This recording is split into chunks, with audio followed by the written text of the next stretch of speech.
కృష్ణా జిల్లా ఉయ్యూరులో 33/11 kV విద్యుత్ ఉపకేంద్రాన్ని రాష్ట్ర విద్యుత్ శాఖ మంత్రి గొట్టిపాటి రవికుమార్ ప్రారంభించారు.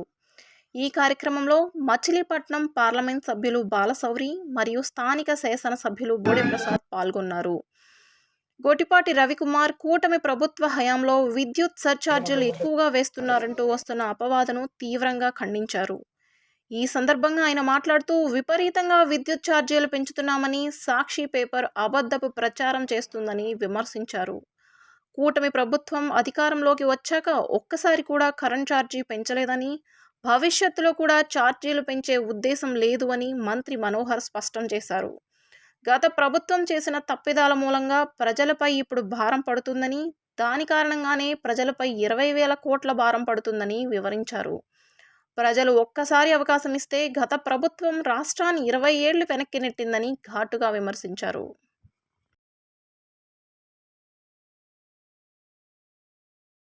మీరు కూడా అవగాహన చేసుకోవాలి. 19 నుంచి మేము ప్రభుత్వ అధికారంలో వాళ్ళ ప్రభుత్వ అధికారంలో దిగిపోయే లోపల వాళ్ళు సర్దుబాటు ఛార్జెస్ విపరీతంగా వేసి ఈఆర్సీకి పంపించి ప్రజల మీద భారం వేయమని చెప్పి పంపించి కామ్గా మెదలకుండా ఉండాలి.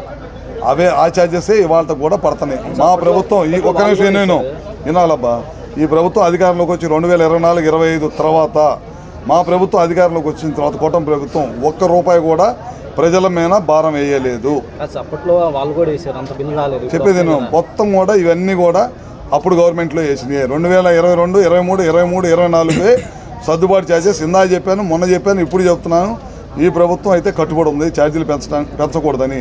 ఇవన్నీ కూడా గత ప్రభుత్వం వేసిన సర్దుబాటు ఛార్జెస్ 2019 నుంచి 24 దాకా వాళ్ళు వేసిన సర్దుబాటు ఛార్జెసే ఇప్పుడు బిల్లుల రూపంలో మీ ముందుకు వస్తుంది. ప్రజల మీద భారం వేసి వాళ్ళు కామ్గా వెళ్ళిపోయారు. ఇది ముమ్మాటికి వాస్తవం. మీరు చూడండి, మేమైతే ఒక్క రూపాయి కూడా పెంచలేదు. గవర్నమెంట్ ఈ ప్రభుత్వం అధికారంలోకి వచ్చిన తర్వాత ఒక్క రూపాయి కూడా పెంచలేదు.